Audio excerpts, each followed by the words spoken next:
안녕하세요. 저는 성격이 털털하고 무던하다는 소리를 자주 듣는 40대 후반 여성입니다. 어린 시절에는 다혈질이었던 저도 나이를 먹으니 점점 그 불같은 성미가 사라지더군요. 그렇지만 결혼 후 오랜만에 그 불길이 다시 치솟은 일이 생겼는데요. 오늘은 그 일에 관해 여러분께 알려드릴까 해요. 저는 지방 전문대를 졸업한 간호사예요. 경상도 출신이지만 졸업 후 수도권에 올라와 일을 하고 있었죠. 남편은 친목 동호회를 나갔다가 알게 됐어요. 사람이 차분하고 잔잔한 호수 같은 사람이라 당시만 해도 다혈질이었던 제 성격을 모두 다 받아줄 수 있을 만큼 포용력 있는 사람이었어요. 연애 3년 후 결혼을 했을 때도 저희 부부에게는 아무런 문제가 없었어요. 교양 있는 시어머니, 성격 좋고 사람 좋은 시아버지, 4살 많은 아주버님과 형님, 남편과 1살 차이 나는 서방님과 동서까지. 멀리서 볼 때는 아무 문제 없는 완벽한 가족에 가까웠죠. 하지만 이 시댁에서 구심점이 되어줘야 할 시어머니는 제가 결혼한 지 3년 만에 암 이식 수술 후 요양을 위해 강원도에 전원주택을 지어 그곳에 살게 됐어요. 혼자 가는 건 힘드니 시아버지와 함께 갔죠. 그렇게 시부모가 사라지니 그들의 본성이 드러나더군요.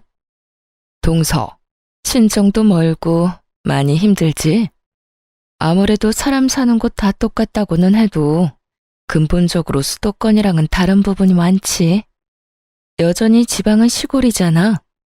그러니까 내가 앞으로 좀 더 챙겨줄게. 형님의 그 말에는 아주 작은 가시가 있었어요. 눈치가 빠른 제가 그걸 모를 리 없었죠.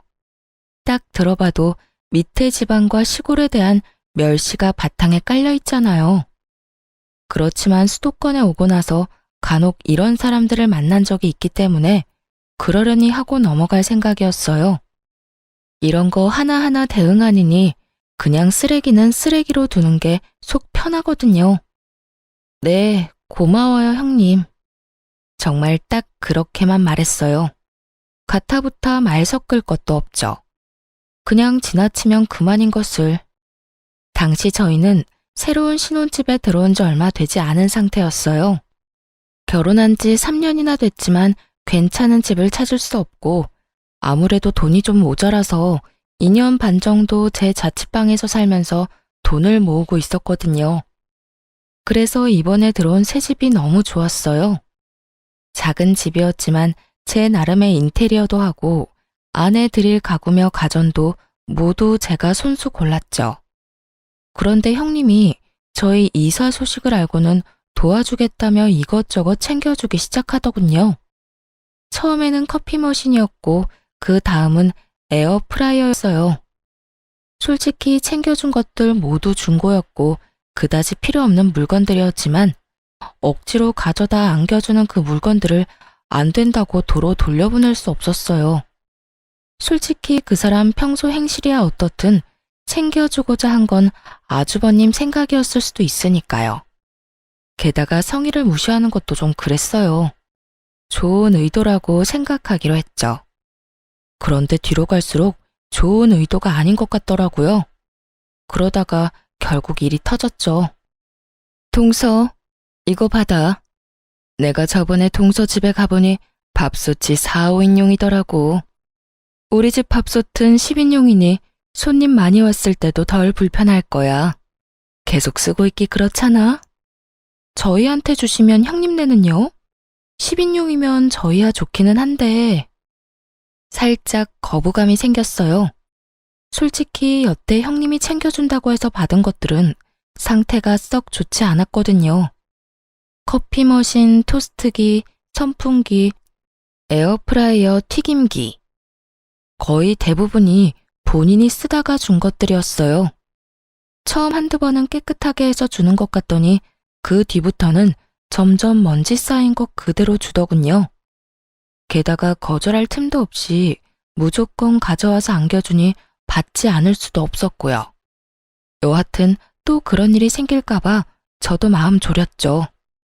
얼마 전에 친정에서 밥솥을 하나 해왔어. 기존에 쓰던 것도 몇 개월 안 됐으니 동서한테 줄게. 어차피 이것저것 많이 아끼고 있지? 아, 고마워요, 형님. 그렇지 않아도 곧 태어날 아이를 위해서라도 밥솥은 큰 걸로 살까 고민했어요. 챙겨주시면 잘 쓸게요. 솔직히 몇 개월 전에 샀다는 이야기에 이번에는 좀 다르겠구나 하고 생각했어요. 사실 저희 집에 있던 밥솥은 제가 자취하면서 쓰던 것이거든요. 집 사는데 돈을 다 끌어모았던 터라 돈이 많이 모자라서 자취할 때 썼던 것들 중에 쓸만한 건 여전히 쓰고 있는 형편이었어요. 혼자 살 때야 작은 것도 괜찮았지만 결혼을 하고 나니 입도 늘고 간혹 손님이 오면 밥하기 애매하더라고요. 그래서 저는 너무 고마워했죠. 그래, 없는 형편에 이것저것 가릴 틈이 어딨겠어? 우선 아끼고 봐야 살림의 보탬이 되지 않겠어? 그러니까 밥솥 살 생각 말고 그 돈으로 고기나 더 사 먹어. 어차피 서방님이랑 동서 둘이 벌어서 돈 되는 일도 없잖아. 뭐 지방에서야 둘이 번 정도면 잘 먹고 잘 살 수 있었을 텐데 여기는 좀 다르지. 그 정도 월급 누구 코에 붙여? 그러니까 아끼고 살아. 내가 이렇게 도와주잖아. 피식 웃으며 꺼내는 형님의 말에 묘하게 기분이 더러웠어요. 하지만 이번만은 버리지도 못하고 저희 집 구석에 쌓인 형님이 준 물건과는 다를 거라는 생각이 들었죠. 그렇게 고마움의 인사를 전하고 집에 돌아왔어요. 그날은 바빠서 열어보지도 못하고 잤어요. 다음 날이 남편 강원도 가는 날이었거든요. 저는 당직이 있어서 가지 못하고 남편 집만 싸줬어요. 하룻밤 자고 온다고 했거든요. 당직을 서고 집에 오니 남편은 이미 강원도로 떠났더군요. 그리고 저는 전날 받아온 밥솥을 꺼냈어요. 밥솥은 대형 브랜드 물건으로 작년 모델이 맞긴 했어요. 그런데 밥솥을 확인하다가 열이 확 오르는 걸 느꼈어요. 뚜껑 닫히는 부분에 있는 이음새 중 한쪽이 깨져서 잘 닫히지 않는 걸 발견했거든요. 물론 그뿐이면 차라리 다행이었어요. 제품 뒤쪽에 있는 물바지에는 얼마나 오랫동안 안 씻었는지 곰팡이가 가득 펴 있었고요. 무엇보다 안쪽 뚜껑을 열어보니 증기 빠져나가는 곳에 덕지덕지 묻어있는 변색된 오염물들이 보다가 진짜 토할 뻔했어요. 저는 여태 형님이 준 물건들을 떠올렸어요. 이건 아니다 싶었죠. 솔직히 여태 받아온 것들 모두 하자가 있었거든요. 결국 안 되겠다 싶어 형님에게 전화를 했어요. 형님, 전화통화 괜찮으세요? 밥솥 써봤어? 잘 되지? 조금 문제가 있는 곳이 있지만 그래도 동서 상황이면 그것도 감지덕지지. 안 그래? 다 알고 보낸 거더라고요. 실수였거나 모른다고 했으면 다음부터는 이런 거 안 줘도 된다고 이야기만 하고 끊을 생각이었거든요. 설마 문제 있는 거 알고 보내신 거예요? 형님, 제가 여태까지 아무 말 안 했는데 정말 너무하시네요. 여태껏 챙겨주신다면서 저한테 말도 없이 가져와서 주신 것들 다 문제 있는 제품들이었어요. 깨끗하지도 않았고요. 제가 달라고 하지도 않았는데 그딴 쓰레기 건네주고 선심 쓰듯 착한 척 하시는 거 솔직히 기분 더럽거든요. 이번에도 마찬가지예요. 동생 내외에게 선심을 쓰고 싶거든 물건 상태가 어떤지 확인은 하고 보내셔야죠. 뭐? 동서, 지금 그게 나한테 할 말이야? 내가 동서 생각해서 준 거잖아. 그리고 막말로 싫다고 했으면 내가 안 줬겠어? 공짜 좋아해서 다 받아간 건 동서지. 제가 공짜를 좋아해서 받아갔다고요? 상대방 성의를 무시할 수 없어서 받아간 거라고요. 지금 그 물건들 한 번도 안 쓰고 구석에 처박혀 있고요. 그리고 다짜고짜 가져와서 안겨주면 거절하지 말라는 소리랑 뭐가 달라요? 그것도 어른들 가족들 있는 데서 그러시는데. 아니, 동서는 차례 줘도 난리야? 얻어 쓰는 주제 그럼 새 것처럼 반짝거릴 거라고 생각했어? 웃기네. 동선의 집이 능력 안 돼서 그런 거 해올 형편 못 되는 거면 동서 본인을 탓해야지. 그래서 누가 그렇게 없는 사람처럼 하고 있으래? 없어 보이니까 내가 안 쓰던 거 다 챙겨준 거잖아. 솔직히 말씀하세요. 그거 폐기물 버리는데 돈 아까워서 우리 집에다 버린 거 아니에요? 선심 쓰는 척 할 수도 있고 돈도 아끼고 딱 봐도 폐기물인데. 말 다 했어? 동서 그렇게 안 봤는데 사람 참 아나무인이네. 당돌하게 윗사람한테 전화해서 이러는 것도 웃기고. 내가 동서 친구야? 화났는 일 있으면 막 화내도 되는 그런 친구냐고. 그런 일이 있더라도 좋게 말하면 되지 왜 전화 와서 사람 기분 상하게 난리야? 시골에서 올라와서 아무것도 모르는 것 같아 챙겨주려고 했더니 호강에 겨워서는. 필요 없으면 다 버려. 누가 뭐래? 네, 알겠어요. 그럼 제가 알아서 다 버릴게요.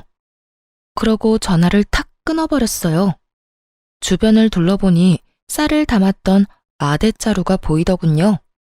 시골에 농사 짓는 친척분이 보내주신 쌀 포대였는데 여기까지 오느라 여기저기 찢어지고 더러워졌지만 물건 넣는 데는 별 문제 없어 보였어요. 저는 그 포대자루에 형님이 줬던 물건을 싹 다 넣었어요. 준 성의가 있어서 무시하지는 못했지만 쓰기에는 더러워 한 번도 써본 적은 없던 쓰레기들을요. 그리고 포대자루를 질질 끌고 차에 실었어요. 버려달라니 그 말 그대로 해줄 생각이었어요. 하지만 제 집은 아니었죠. 저는 형님 집으로 차 타고 열심히 달렸어요. 그리고 꽤 오래전에 형님이 알려준 아파트 현관 비번을 눌렀죠. 바뀌지 않았던 건지 열리더군요. 그리고 엘리베이터를 타고 올라가 형님 집 문 앞에 그 포대자루를 놔두고 나왔어요. 제 것도 아니고 사용한 적도 없는데 왜 제가 제 돈 주고 버려야 하나요? 버려달라는 사람이 버려야죠. 그렇게 집에 와서 개운한 마음으로 쉬는데 아주버님에게서 전화가 왔어요. 네, 아주버님. 어쩐 일이세요? 그 일랑 강원도 가신다고 들었는데요. 아니, 재수씨. 한 가지만 물어보려고 전화했어요. 혹시 우리 와이프가 재수씨한테 준 물건들 상태 확인된 거 사진 있습니까? 아, 그거요? 그럼요, 있죠. 전부 다 사진은 찍어놨어요. 혹시라도 나중에 버렸을 때 왜 버렸냐고 화내시면 들려드릴 말은 있어야 하잖아요. 그렇게 이야기하는데 아주버님 목소리 뒤로 엄청 시끄러운 소리가 들리더군요. 형님의 목소리였어요. 혹시 형님이랑 같이 계세요? 아니요, 그게 아니라 강원도인데 우리 와이프가 동생한테 전화해서 화내는 바람에. 어떤 상황인지 대충 감이 왔어요. 제가 반품한 쓰레기를 확인하고 형님이 저희 남편에게 전화해서 생난리를 치고 있더군요. 게다가 그 목소리는 남편의 스피커폰을 통해 시부, 시모, 아주버님이 계신 그 자리에 모조리 다 흘러들어갔고요. 남편이 말할 틈도 주지 않고 오디오를 꽉꽉 채우는 형님을 보며 자기 무덤 열심히 파고 있구나 하는 생각이 들었어요. 속으로 진짜 고소했거든요. 교양 있는 척, 착한 척, 사람 지방 출신이라고 돌려가는 형님이 곧 망가질 생각을 하니까요. 역시나 그때 제가 보낸 사진을 본 것인지 시모 목소리가 들렸어요. 아니, 밥솥 상태가 이게 뭐냐? 아, 그게 말이에요. 저희가 사용하던 걸 급하게 주느라. 애미야, 너희가 동생 챙겨주는 거 뭐라 하는 거 아니다. 다만 챙겨줄 거면 욕 얻어먹을 짓은 하지 말아야지. 누가 보면 쓰레기를 갖다 준 거라고 생각하지 않겠니? 아무리 선의로 한 일이라도 이런 물건을 가져다 주면 아무도 감사하지 않을 거다. 도대체 첫째는 무슨 생각으로 이걸 둘째한테 갖다 준 거냐? 시모의 말에 아주버님도 당황한 것 같더군요. 시모는 본래 조용하고 차분한 성격인데 첫째 형님의 행동에 경악하신 듯 했어요. 적어도 시모의 상식선에서는 일어날 수 없는 일인 듯 보였죠. 저는 시모의 말 덕분에 마음이 좀 놓였어요. 저와 비슷하게 생각하는 사람이 있었으니까요. 결국 시모의 비난의 말을 견디지 못한 아주버님이 남편의 전화기를 가로채 빽 소리를 질렀어요. 이 옆에네가 뭘 잘났다고 소리를 질러? 밥솥 상태를 보니 당신이 잘못한 게 확실해 보이는구먼. 도대체 집에서 하는 일이 뭐야? 당신까지 왜 그래요? 없이 사는 둘째 서방님 도와주는 게 뭐가 문제예요? 당신도 쓸데없이 자리만 차지하는 물건 처분할 수 있다고 좋아할 때는 언제고? 내가 언제 그런 말을 했어? 발뺌 할 거예요? 그만! 지금 여기가 어딘 줄 알고 언성을 높여? 지금 어머니 아버지 이 전화 다 듣고 계시거든? 말 좀 예쁘게 해. 지금 하고 있는 이야기가 모두 시부모 귀에 들어갔다는 걸 알자마자 형님은 급격하게 아무런 말도 하지 않았어요. 아니, 아예 입을 다물었죠. 성질 좀 죽여. 내가 봐도 밥솥은 너무했어. 다른 것들도 많이 낡았고. 당신이 좋은 일 한다기에 내가 말리지 않았지만 신경 안 썼다고 이런 식으로 하면 안 되지. 앞으로 절대 이런 일 없도록 해. 그러고 남편 전화가 끊긴 모양이었어요. 그리고 아주버님이 저한테 말하더군요. 재수씨, 내가 신경 못 써서 미안해. 우리 와이프도 나쁜 뜻으로 그런 거 아닌 거 알지? 내가 따끔하게 혼내놨으니 다음부터는 안 그럴 거야. 아주버님이 제게 사과하며 전화가 끊어졌어요. 나중에 집에 돌아온 남편에게 물으니 제가 들은 것보다 더 대단했다고 하더군요. 전화하자마자 서방님 어쩌면 이럴 수 있냐? 동서가 해도 너무하지 않냐? 그렇다고 쓰레기를 우리 집 앞에 버리면 어쩌냐 해서 스피커폰으로 돌린 거래요. 흥, 쓰레기를 우리한테 버린 건 생각도 안 하고 지금 당신한테 화낸 거야? 형님도 진짜 너무하시네. 나랑 싸웠으면 나랑 끝을 내야지. 왜 당신한테 전화를 해? 내가 쉬워 보였겠지. 형님이랑 같이 강원도 가는 거 깜빡하신 모양이더라. 알고 있었으면 나한테 그런 소리 했을까 싶어. 미안해. 괜히 당신 기분 나쁜 소리 듣게 만들었네. 당신이 사과할 게 뭐가 있어. 이게 다 우리가 너무 좋게만 생각해서 그런 거지. 앞으로는 그런 거 준다고 해도 받지 말자. 우리가 달라고 한 것도 아니고. 그런 걸 주고도 상대방이 감사해야 할 거라는 생각은 도대체 어떤 머리에서 나오는 건지 모르겠네. 남편도 저도 공감하는 말이었어요. 그렇게 그 뒤로 저희 가족과 형님네 가족은 그런 일로 싸울 일은 없게 됐죠. 쓰레기는 자기들이 돈 내고 버려야죠. 왜 남의 집에 쓰레기를 버리나요? 여하튼 그 뒤로 형님과 얼굴 마주칠 때마다 서로 정색하는 어색한 사이가 됐어요. 솔직히 저야 속 편했죠. 매번 지방 시골 이야기하면서 사람 까는 말 듣고 있는 것도 하루 이틀 일이지 이젠 그 말 안 들어져 좋더라고요.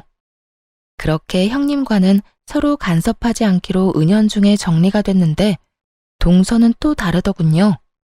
동서는 수도권에 있는 좋은 대학을 나와서 대기업에 취직한 재원이었어요. 본인의 학교나 직업에 대한 자부심도 대단했고 무엇보다 저와 동갑이라서 결혼 직후에는 저의 그런 정보를 얻으려고 엄청 애썼어요. 둘째 형님은 대학교 어디 나오셨어요? 저희 친정에서 학교 다녔어요. 어차피 전문직이라 기본만 배우고 실습이나 경력을 어디서 쌓느냐에 따라 또 다르거든요. 병원도 요새는 세분화돼서 잘 나뉘어져 있어서. 그렇게 생각하시면 안 되죠. 그래도 학벌과 지연이 얼마나 중요하고 많은 부분을 차지하는데. 그렇지 않아도 저희 회사 지잡대 나온 직원 한 명 있거든요. 우리가 하는 대화에 끼지도 못하고 무슨 말인지 알아듣지도 못해요. 게다가 묘하게 눈치도 없어서 상황 파악도 못하거든요. 뭐 지잡대 나왔다고 다 그런 건 아니겠지만 대부분은 그런 사람들이니까요. 동서의 말을 듣는 내내 표정 관리하기 어려웠어요. 솔직히 지방에서 대학 나온들 뭐 그런 사람들은 외계에서 왔나요? 지금 당장 지나다니는 사람 중에 지방대 출신인 사람 골라보라고 해도 못 고를 게 분명해 보이는 동서의 쓸데없는 아는 척에 저는 동조해주기도 싫어서 대답도 안 했죠. 그런데 갑자기 그러더라고요. 그러고 보니 형님도 경상도 출신이었죠. 그 사람도 그렇던데. 혹시라도 같은 동네 주민이었으면 죄송해요. 제가 요즘 그 사람 때문에 너무 힘들어서 말이 그냥 막 나와버렸네요. 정말로 신경을 살살 긁는 재주가 있더라고요. 그래서 저도 말해줬죠. 경상도가 워낙 커서 아마 제 지인은 아닐 거예요. 그리고 그런 부분에서는 걱정하지 말아요. 지방 사는 사람들도 그런 말들 하거든요. 무슨 말을 해요? 그 수도권 사는 사람들요. 눈 뜨고 있어도 코 베어가는 사람 수두룩하니 믿지 말라고요. 그리고 서울 깍쟁이라는 말이 왜 있겠어요? 여기 사람들 그만큼 까다롭고 인색하다고 생각하고 있거든요. 솔직히 별것도 아닌 걸로 등급 나눠서 사람 차별하는 것도 어떤 한 사람 때문에 잘 알고 있기도 하고 틀린 말도 아닌 것 같고요. 아, 미안해요. 서로 까는 거 피차 일반이니까 깔끔하게 동서도 저도 서로 미안해하지 않기로 해요. 그럼 됐죠? 제 말에 동서가 똥 씹은 표정으로 저를 보더군요. 제가 말한 그런 사람이 본인을 지칭하는 거라는 걸 알았나 봐요. 말로 하지는 않았는데 그렇게 눌러줬으면 더 이상 그런 주제로 이야기 안 할 법도 한데 동서는 끊임없이 저를 그런 대화에 끌어들이려고 하더라고요. 같은 나이라는 게 믿기지 않을 만큼 유치해서 결국 그 뒤로는 아예 상대를 안 했어요. 같은 인간 취급받기 정말 죽기보다 싫었거든요. 그런데 이게 끝이 아니었어요. 동서는 이를 갈고 있더라고요. 하루는 명절에 가족들이 다 모인 자리가 있었어요. 저와 동서는 같은 나이인데다가 아들 나이도 똑같거든요. 둘 다 당시에는 고등학교 1학년이었죠. 동서가 슬슬 시동을 걸더군요. 어머님, 우리 첫째 요즘에 칭찬 좀 해주세요. 세상에, 이번에 전국 학력평가라는 시험을 쳤는데 우리 아들이 세상에 거의 대다수 과목이 2등급이더라고요. 1등급이 제일 좋은 거고 아래로 8등급까지 있는데 거기서 2등급이면 진짜 잘한 거거든요. 누굴 닮아서 그런지 머리 하나는 똑똑해요. 대놓고 자식 학력 자랑하는 걸 보니 또 시작이다 싶었어요. 그런 동서 옆에서 저는 절대로 자식 성적 자랑은 안 했어요. 우리 아들이 모자라서가 아니라 세상에 공부 잘하는 사람도 많고 그게 아이의 자만심이나 절망으로 이어질까봐 솔직히 불안한 면이 있었거든요. 그래서 어딜 가든 저는 저희 아이들의 인성을 칭찬하면 칭찬했지 학업 성취로 칭찬한 적은 없었어요. 사람들이 없을 때 잘했다고 과하게 칭찬해주는 건 있었지만요. 형님이 듣고 있다가 부러워하면서 대답하더라고요. 어머, 막내 동서 진짜 좋겠다. 우리 아들은 공부를 영 안 해서 망쳤잖아. 좋은 대학 졸업 못할 것 뻔하니까 그냥 대충 구색 맞추기로 대학 갔다가 졸업과 동시에 사업하는 제 아버지 밑에서 일 배우라고 하려고. 근데 걔는 어느 대학 가고 싶어서 그래? 아직 진로는 이르죠. 3년 남았고 이 정도 성적이면 어딜 가도 갈 수 있을 테니까. 어떤 곳이든 제가 밀어줄 생각이에요. 될성 부른 떡잎은 알아본다니까요.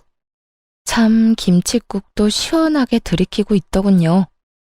물론 잘하는 아이가 계속 잘할 수도 있지만 굳이 그걸 입 밖으로 내지 않는 게 더 좋을 텐데 왜 저러나 싶었어요.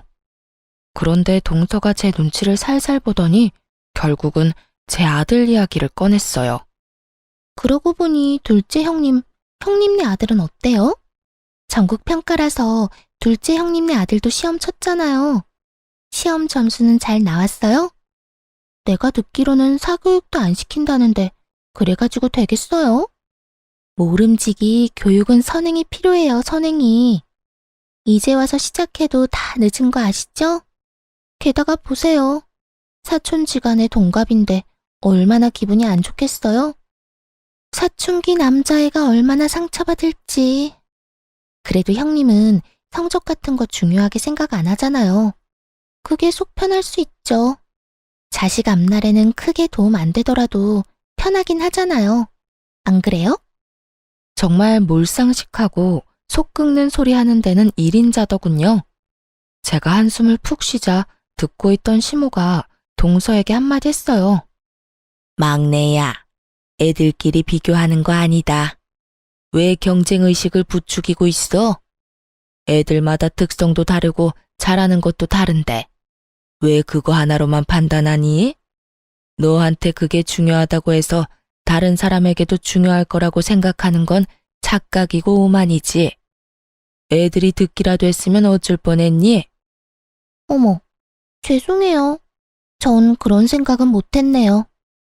그냥 학업 신경 안 쓰는 형님네가 너무 불안해서 저도 모르게 한 소리 해버렸네요. 죄송해요, 형님. 죄송하다고는 말하지만 눈빛에는 자기가 이겼다는 우월감으로 가득 차 보이더군요. 괜찮아, 동서. 내가 우리 아들 성적에 크게 신경 안 쓰는 건 맞는 말인데 뭐. 근데 그런 시험 있었다는 것도 몰랐네? 아들, 잠깐만 이리 와봐. 네, 엄마. 너 이번에 전국 학력평가? 뭐 그런 시험 친 거 점수가 어떻게 나왔니? 엄마가 잘 기억이 안 나네? 사실 알고는 있었어요. 우리 아들 성적이 잘 나온 거. 제가 엄마인데 왜 모르겠어요. 아, 이번에는 운이 좋았는지 전 과목 1등급 나왔어요. 저번에는 1, 2등급 섞여 있었는데 이번에 인강이 좀 도움된 것 같기도 해요. 어머, 그랬어? 잘했어, 잘했어. 지금 뭐 하고 있었어? 여름방학에 영어학원 다녀보려고요. 아직 1학년이라서 회화학원으로 다녀보고 싶어서 알아보는 중이에요. 입시나 시험 대비 영어는 2학년이나 3학년 방학에 들으면 될 것 같고 일단 좀 더 자연스러운 영어를 접해볼 생각이에요. 누구 아들인지 똑부러지게 말하더군요. 제가 말하지 않아도 아들은 자기에게 뭐가 필요한지 정확히 알고 있었어요. 물론 그렇게 계획적으로 키운 건 저였지만요. 아들을 방으로 들여보내고 꿀먹은 벙어리가 된 동서에게 제가 웃으며 말했죠. 우리 아들이 외탁을 한 것 같아요. 사실 여태까지 말씀드릴 일이 없어서 말 안 하고 있었는데 저희 부모님 두 분 다 교육직에 몸담고 계셨거든요. 오빠도 의사고 여동생도 변호사라. 솔직히 저희 가족 중에 저만 공부하는 거 별로 안 좋아했어요. 그런데도 우리 아들 머리 좋은 거 보면 아무래도 삼촌이나 이모 영향을 많이 받은 것 같아요. 제가 그렇게 말하자 시모가 고개를 끄덕이더군요. 시모는 알고 있었거든요. 저희 집안에 고학력자가 많다는 걸요. 그리고 제가 그걸 말하는 걸 그리 좋아하지 않는다는 것도요. 솔직히 집에 잘난 사람 많으면 필연적으로 쭉정이 하나쯤은 생기고 그게 우리 가족 중에서는 저였거든요. 그렇다고 제가 사랑을 못 받은 건 절대 아닌데 상대적 박탈감을 많이 느꼈었죠. 그리고 아들이 커감에 따라 그 박탈감을 많이 회복했고요. 아들이 잘 되니 제가 잘 되는 것처럼 마음이 편안해졌으니까요. 어쨌든 자기 아들과 동갑인 제 아들이 실력이 더 좋다는 걸 알고 난 뒤 동서는 그 뒤로 학업과 관련된 이야기는 전혀 하지 않았어요. 세상에는 뛰는 놈 위에 나는 놈 있다는 걸 손수 몸으로 겪었잖아요. 제가 아들 성적 자랑 안 하는 건 이런 사태를 미연에 방지하기 위한 것도 있어요.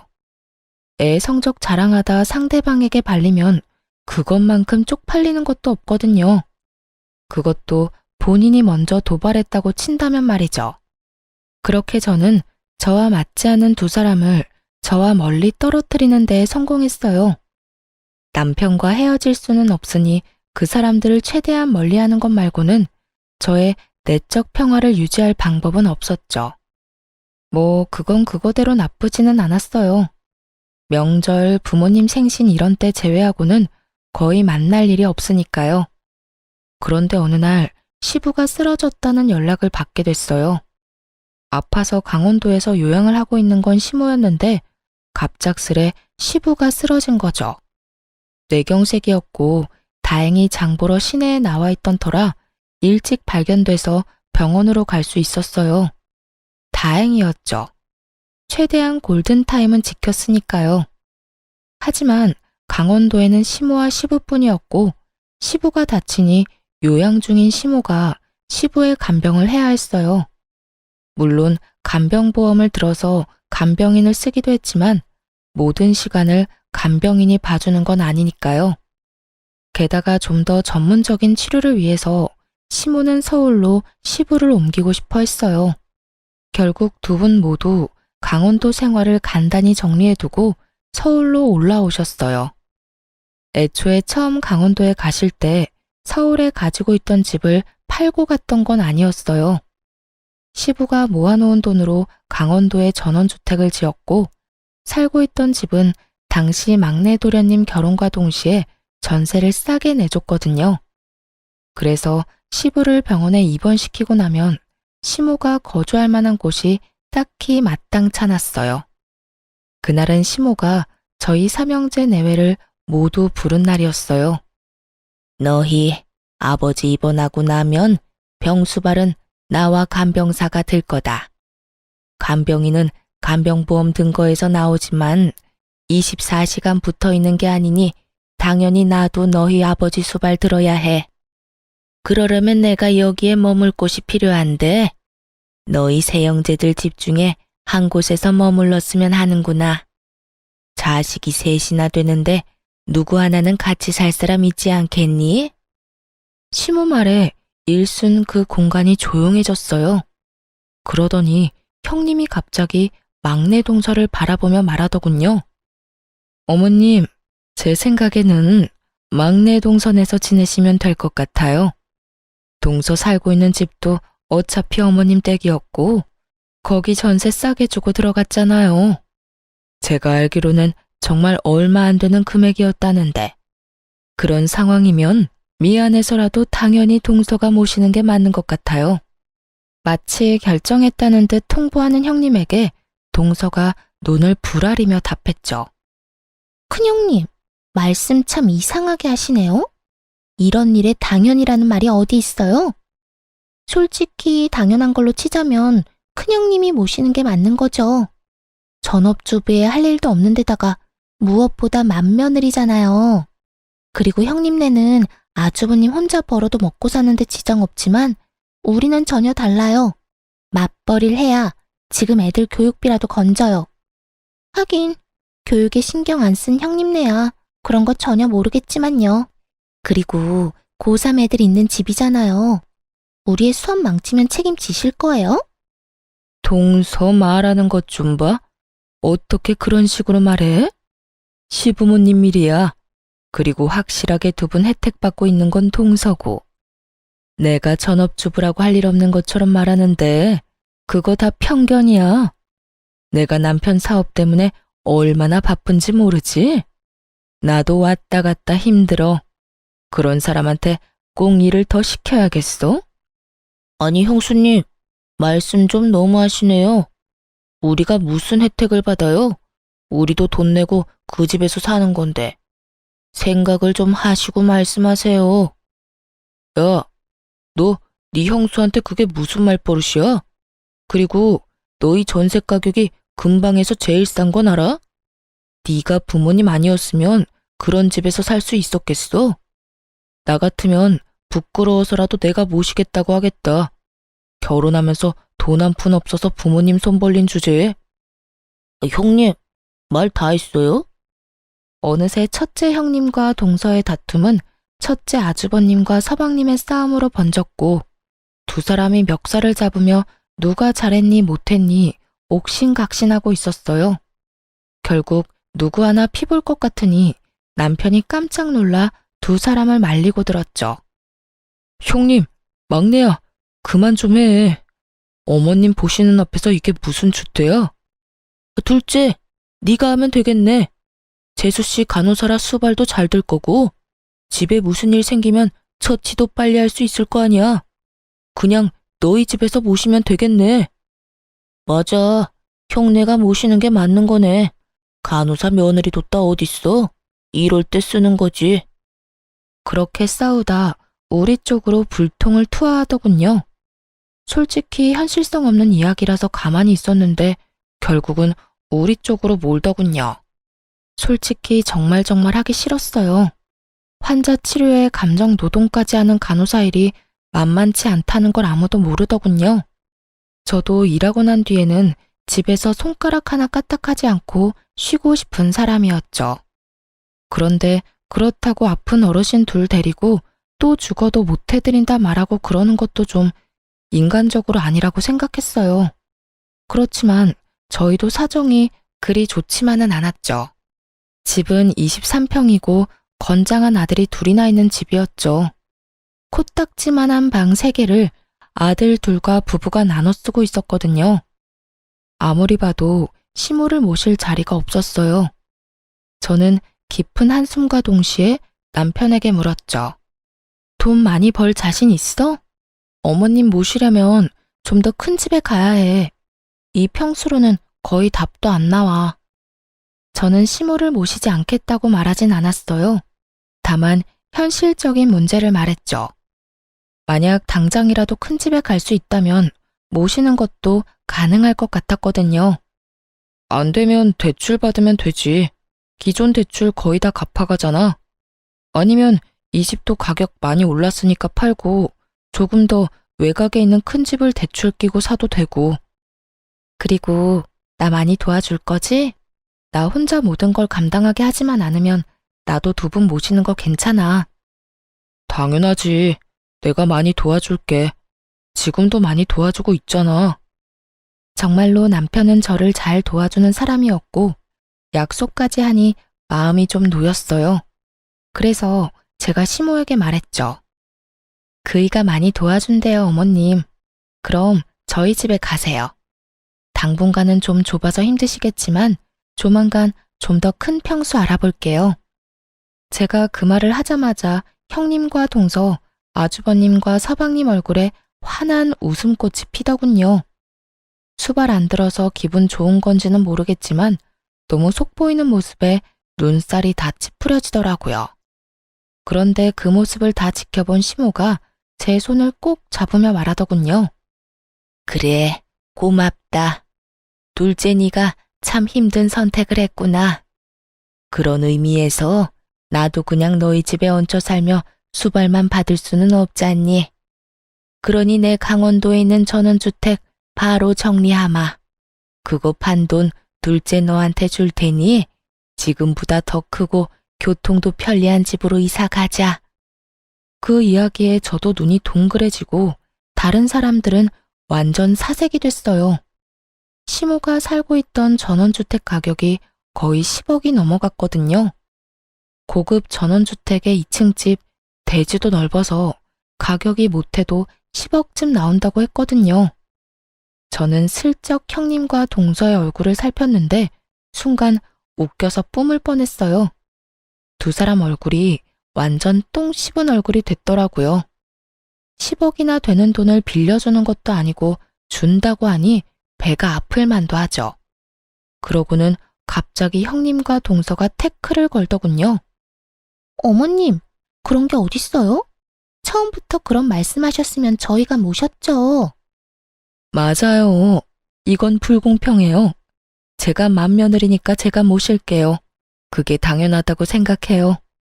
당연은 무슨 당연이에요? 큰형님, 아까 저한테 뭐라고 하셨죠? 제가 부모님 혜택 받고 있으니까 제가 모셔야 한다면서요. 제가 모실게요. 그러니까 어머님, 저희 집으로 오세요. 정말 속안이 투명하게 비칠 만큼 날 것 그대로의 속보이는 반응이었어요. 서로 자기가 하겠다고 우기더니 갑자기 둘이서 또 저를 공격하더군요. 얌전한 고양이 부뚜막에 먼저 올라간다더니 이것 봐요. 얌전하게 생겨서 어머님 돈 때문에 수발든다고 한 거니까 거기에 속지 마세요. 네, 큰형님 말이 맞아요. 어머님이 이렇게 교양 있으신데 저런 지방대 출신에 교양 없는 지방 사람이랑 같이 있으면 어머님한테 도리어 안 좋아요. 둘째 형님, 돈 욕심 낼 생각 말고 어머님 저희한테 맡기세요. 아시겠어요? 참으로 당당하더군요. 뭐가 그렇게 당당한지 저는 눈꼽만큼도 모르겠던데 말이죠.